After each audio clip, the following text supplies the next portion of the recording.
आणि बातमीपत्राच्या सुरुवातीला खास रिपोर्ट आहे सातारा जिल्हा परिषद अध्यक्ष निवडी दरम्यान झालेल्या राड्यासंदर्भात। या राड्याचे पडसाद आज विधिमंडळात देखील उमटल्या। भाजप आणि शिवसेनेच्या मंत्र्यांमध्ये साताऱ्यामध्ये हमरीतुमरी झाली।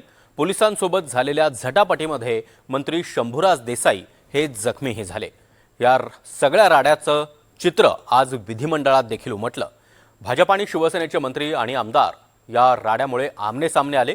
साताऱ्यातील राड्यामुळे सभागृहामध्ये आज नेमकं काय काय घडलंय जाणून घेण्यासाठी पाहूयात हा एक रिपोर्ट।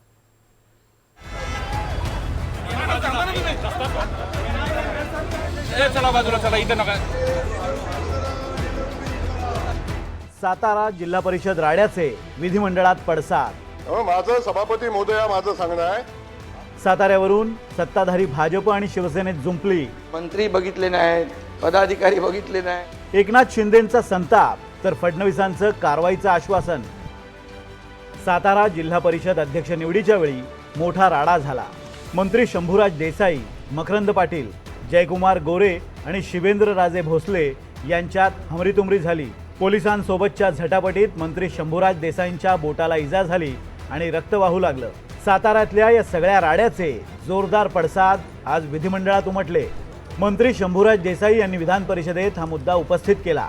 अध्यक्ष निवडीच्या वेळी पोलीस अधीक्षक आणि 100 पोलिसांनी कशी अरेरावी केली, मंत्र्यांना कसं जखमी केलं याचा घटनाक्रम सांगत देसाईंनी पोलीस अधीक्षकांसह 100 पोलिसांच्या निलंबनाची मागणी केली।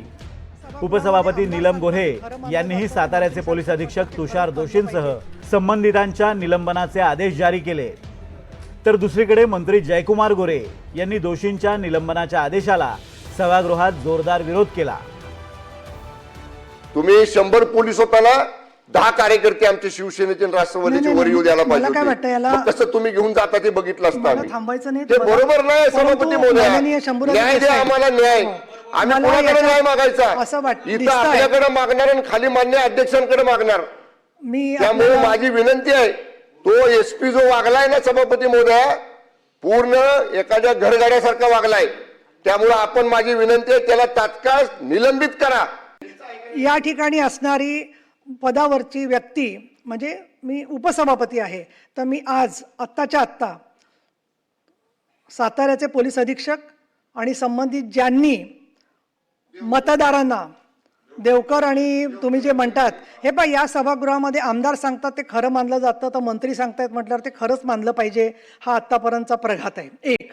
दुसरं, एवढी घटना घडल्यावर सरकारकडून कालच चौकशीचे आदेश जायला हवे होते, ते काही कारणाने गेलेले नाही आहेत। आज पहिला दिवस आहे सुट्टीनंतरचा, तर ताबडतोब साताऱ्याचे पोलीस अधीक्षक आणि संबंधित ज्यांनी लोकांना ढकलाढकली केली, जखमी केलेलं आहे आणि महत्त्वाचं म्हणजे मतदानाच्या प्रक्रियेपासून वंचित ठेवलेलं आहे, त्यांचं सरकारने निलंबन करावं असे मी निर्देश देत आहे। येऊ नये आणि जिल्हा परिषदेच्या कर्मचाऱ्यांनी यावं। ही निवडणूक चालू असताना जिल्हा परिषदेमध्ये आपण बघितलं काय परिस्थिती झाली। जिल्हा परिषदेचं पोलीस उभे असताना गेट तोडून माणसं आत गेली। माणसं आत गेली नाही, 3-4 हजार लोक त्या जिल्हा परिषदेच्या प्रिमायसेसमध्ये निवडणूक चालू असताना होती। ही कोणी नेली लोक? ही परिस्थिती कोणी निर्माण केली? याची माहिती सभापती महोदया घेतली पाहिजे ना। त्यानंतर शिवसेनेच्या आमदारांसह मंत्र्यांनी विधिमंडळाच्या पायऱ्यांवर बसून आंदोलन केलं। सातारा पोलीस अधीक्षकांविरोधात जोरदार घोषणाबाजी करण्यात आली। शिवसेना आमदारांच्या या आंदोलनामुळे मुख्यमंत्री देवेंद्र फडणवीस मात्र चांगलेच संतापले। सभागृहात येऊन त्यांनी उपमुख्यमंत्री एकनाथ शिंदे आणि शंभूराज देसाई यांच्याशी चर्चाही केली। देहबोलीवरून मुख्यमंत्री फडणवीस प्रचंड चिडल्याचं दिसत होतं। सूत्रांनी दिलेल्या माहितीनुसार पुढे हे प्रकरण मिटवण्यासाठी शिवसेना आणि भाजप नेत्यांमध्ये चर्चेच्या फेऱ्या सुरू झाल्या। त्यासाठी मुख्यमंत्री फडणवीस आणि उपमुख्यमंत्री शिंदेंमध्ये फोनवरून चर्चाही झाली। तेव्हा फडणवीसांनी पायऱ्यांवरील आंदोलनाबाबत शिंदेंकडे नाराजी व्यक्त केली। त्यावर शिंदेंनी शिवसेना आमदारांचं पायऱ्यांवरील आंदोलन योग्य नसेल तर जयकुमार गोरे वागले ते योग्य आहे का असा प्रतिसवाल फडणवीसांना केल्याचं कळतंय। दरम्यान सातारा जिल्हा परिषद अध्यक्ष निवडीच्या वेळी झालेला राडा आणि देसाईंना झालेली धक्काबुक्की यावरून एकनाथ शिंदेंनी विधानसभेत संताप व्यक्त केला. पदाधिकारी बघितले तर नाही, झालेल्या कोणी प्रकाराची बघितले उच्चस्तरीय नाही. चौकशी करून जशा दोषींवर कारवाईचं आश्वासन मुख्यमंत्री फडणवीसांनी दिलंय. योग्य ती चौकशी केली जाईल. मंत्री बघितले नाहीत, पदाधिकारी बघितले नाही, कोणी बघितले नाही, जसे आमदार बघितले नाही, असे आरोपीला जो असं पकडतात तसं पकडून घेऊन गेले. आणि त्या ठिकाणी घेऊन गेल्यानंतर ते 2 लोक, बरं ते 2च कसे काय मग मतदार त्यांनी पकडले? 2च मतदार जे आहेत ते त्यांना घेऊन गेले आणि त्यांना निवडणूक, मी पुन्हा फोन केला त्यांना, डीजींना. डीजी म्हणाले असं होणार नाही. मी बोला होणार काय नाही, निवडणूक पूर्णपणे पार पडते तिकडे. निवडणूक पार पडल्यानंतर तुम्ही त्यांना सोडून काय उपयोग आहे?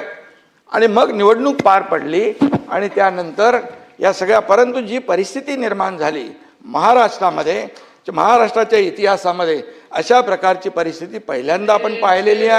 अध्यक्ष महोदय, सन्माननीय उपमुख्यमंत्र्यांनी जी वस्तुस्थिती सांगितलेली आहे त्या वस्तुस्थितीच्या आधारावर या संपूर्ण प्रकरणाची योग्य ती चौकशी केली जाईल आणि चौकशीच्या मध्ये जे काही निष्पन्न होईल त्यानुसार त्याच्यावर कारवाई केली जाईल. या सगळ्या प्रकरणावरून शिवसेना ठाकरे गटाचे आमदार अनिल परब यांनी मात्र शिंदेचे मंत्री आणि आमदारांची चांगलीच मजा घेतली. त्यावर आम्ही हतबल आहोत असा अर्थ काढू नका, अशा शब्दात शंभूराज देसाईंनी भाजपला सूचक इशारा दिलाय. मध्ये सविस्तर मी बोलतो, स्वाभिमान उठाव, सगळ्या गोष्टी. राज्यात काय चाललंय? सर्वसाधारण नागरिक म्हणतोय अरे मंत्री मार खातोय, मला काय संरक्षण मिळणार आहे? मंत्री मार खातायत, राष्ट्रवादीचे कार्यकर्ते मार खातायत, मंत्री मार खातायत. म्हणून माझं मत असं आहे की याच्यावरती आपण सविस्तर चर्चा, कुठल्या आयुधाखाली मला परवानगी देणार त्या आपण जरा निर्देश द्यावेत, म्हणजे माझं भाषण मी संपवतो. आणि जे माझं भाषण रेकॉर्ड झालेलं नाहीये, ते काय रेकॉर्ड नाही झालंय त्याची मला पुनरावृत्ती या माझ्या पुढच्या चर्चेमध्ये घ्यायला परवानगी द्यावी. आता त्या युतीमध्ये काही कटू अनुभव कालच्यासारखे आम्हाला आले, हा भाग सोडा. त्याची योग्य व्यासपीठावरती आम्ही दखल मागू, योग्य व्यासपीठावरती ते दुरुस्त सुद्धा होतील. पण असं बोलण्यामुळं अशा पद्धतीनं कुठेही तुम्ही आम्हाला डिवचायचा प्रयत्न करू नका. माझं एवढंच म्हणणं आहे, फॅक्च्युअल कंडिशन, वस्तुस्थिती आपल्या निदर्शनाला आणली, याचा अर्थ आम्ही हतबल आहोत असं बिलकुल समजायचं कारण नाही. शेवटी उपसभापती नीलम गोऱ्हे यांनी दिलेले सातारा पोलीस अधीक्षकांच्या निलंबनाचे निर्देश सभापती राम शिंदे यांनी राखून ठेवले आहेत. चौकशीचे आदेश दिले गेलेत, योग्य वेळी योग्य तो निर्णय घेतला जाईल असं सभापतींनी सांगितलं. मात्र त्यावरूनही शंभूराज देसाई आणि शशिकांत शिंदे आक्रमक झाले होते. या सगळ्या चर्चेच्या अनुषंगाने